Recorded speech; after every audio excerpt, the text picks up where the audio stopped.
Hello, YouTube.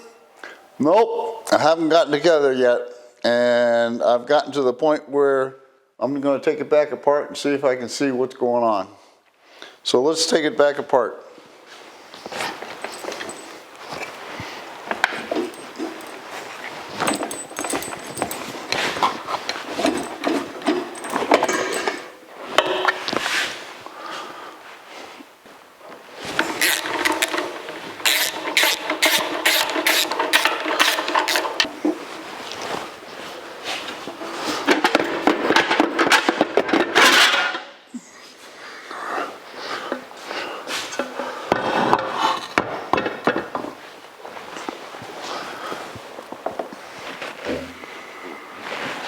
Well, it looks like it may have been hitting low, like in the 5 o'clock position.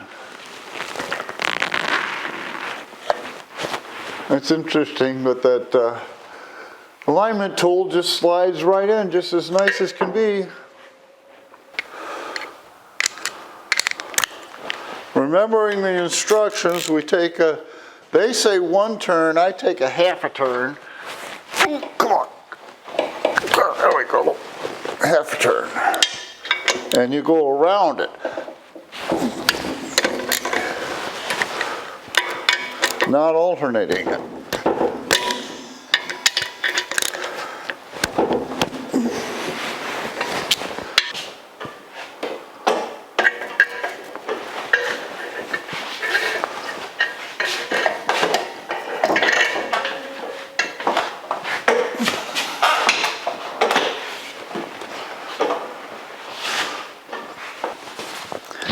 I can't get it into the pilot bearing even with the bell housing off.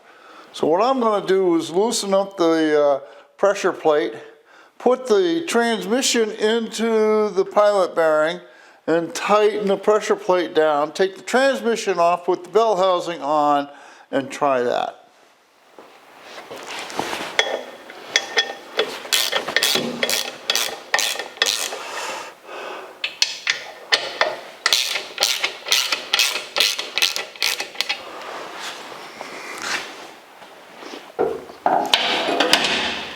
Now we should be able to move that pressure plate around and get into the bushing. Like that. So now we're in the bushing.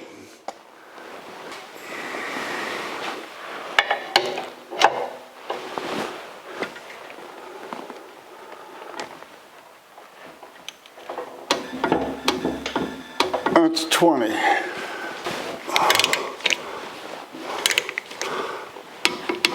Okay, torque to 20 foot-pounds all the way around. Will the transmission still come in and out?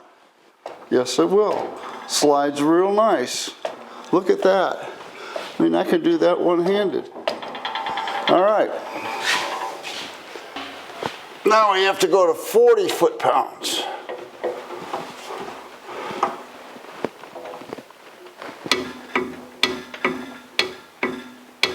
And it's 40. I guess we put the bell housing on now.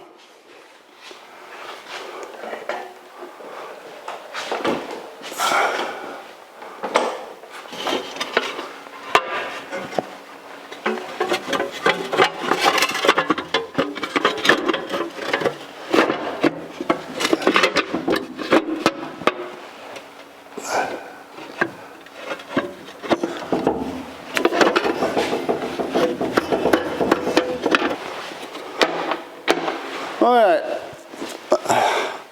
I'm going to leave the bell housing a little loose. Let's see if we can put this in. Put an end to this.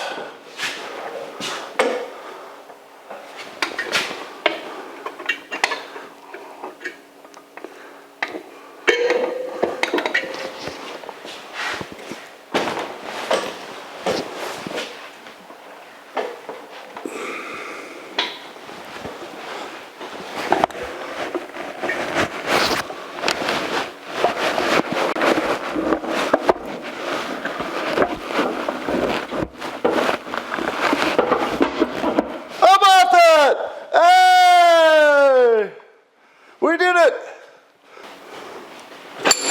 Well, that's a relief. Let's tighten up these bell housing bolts.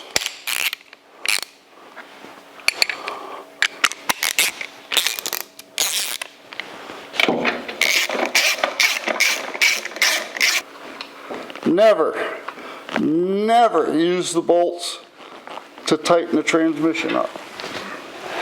That's the wrong thing to do. I got 2 people that told me to do that, and I'm not going to do that. That's a beautiful way to ruin the transmission.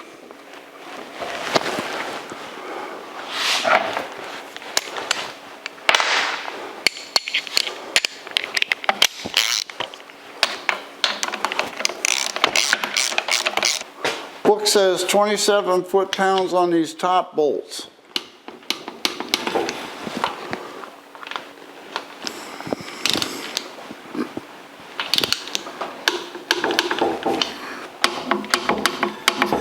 Okay, and they want 43 on the bigger bolts on the bottom. Book says that the transmission to what they call the bell housing, but they call it the clutch housing, is 55 foot-pounds.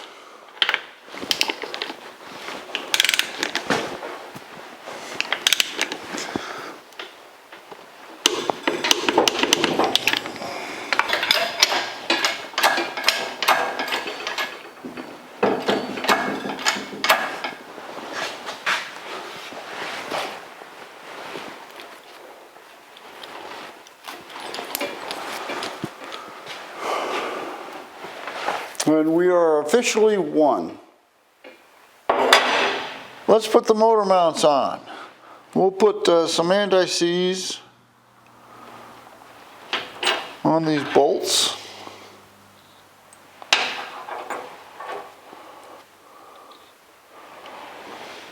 This is really not the motor mount. This is a bracket from the engine to the motor mount.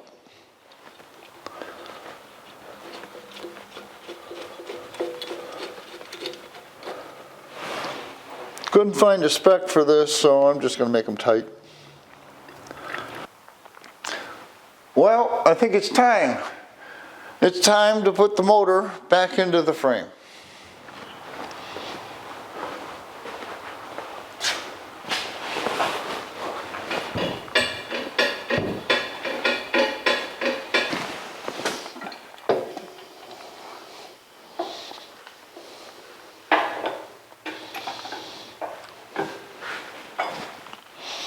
This is a momentous moment.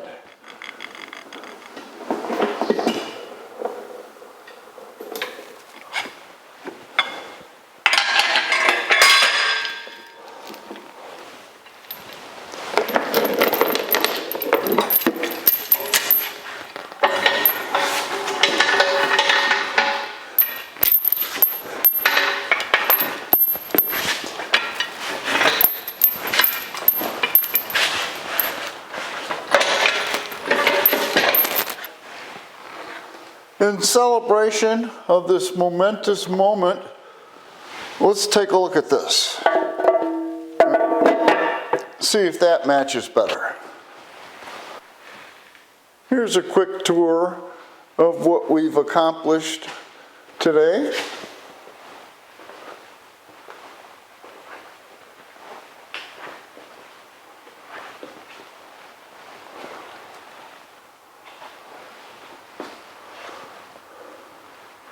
We do have a problem here. This clearance is nothing. I'm not sure what I'm going to do about that.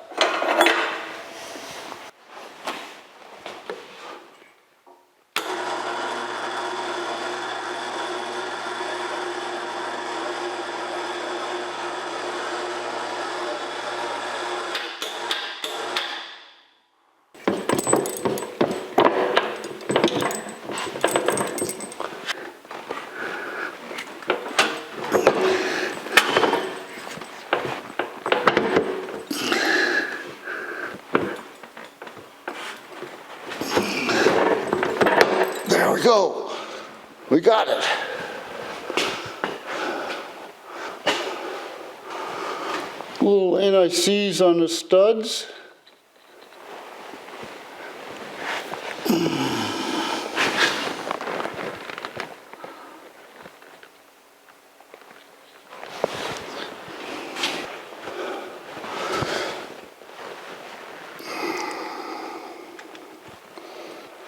There's one started.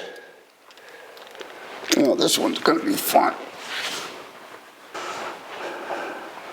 With all the bolts started, let's snug them up, and unfortunately this is all going to be a hand-tight kind of thing because there's no way to get a ratchet on here and there's no way to get a torque wrench on here, so we're just going to have to tighten it.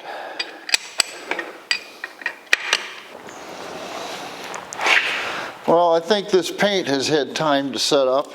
I don't remember when I painted it, but I think it's cured. So let's install it. Working on the theory of ground up. I think this is the next thing. The reason we did the transfer case and all that stuff is because we couldn't do the drive shaft without the transfer case. Oh, be careful not to pull this cap off by pulling the tape off. Okay. We have all the tape removed. Let's put this first one in.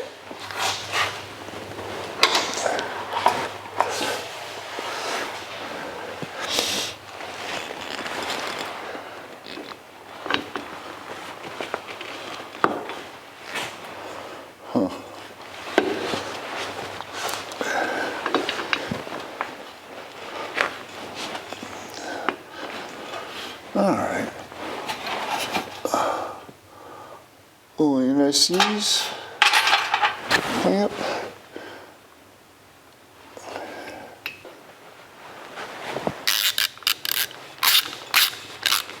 We'll just tighten them up for right now. We'll come back and torque them in place.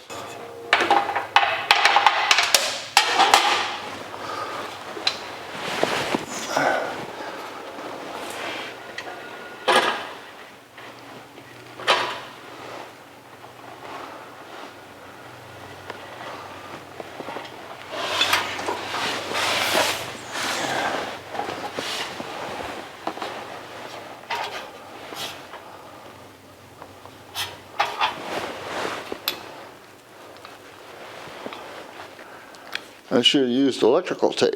I don't know why I didn't. Electrical tape just peels right off.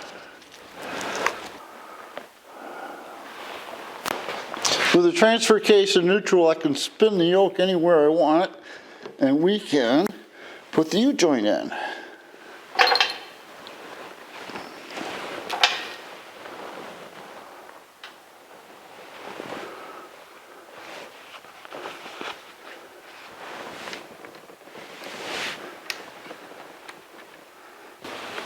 This is the last bolt in the drivetrain. We now have new tires, new wheels, new seals in the axles, new U-joints in the drive shafts. Drive shafts are painted, rebuilt transfer case, engine transmission has been cleaned up, bell housing has been cleaned up, there's a new clutch inside that. Engine's been painted and valve cover matches the engine. I think we accomplished our goals for this video. If you enjoyed this video, there will be more.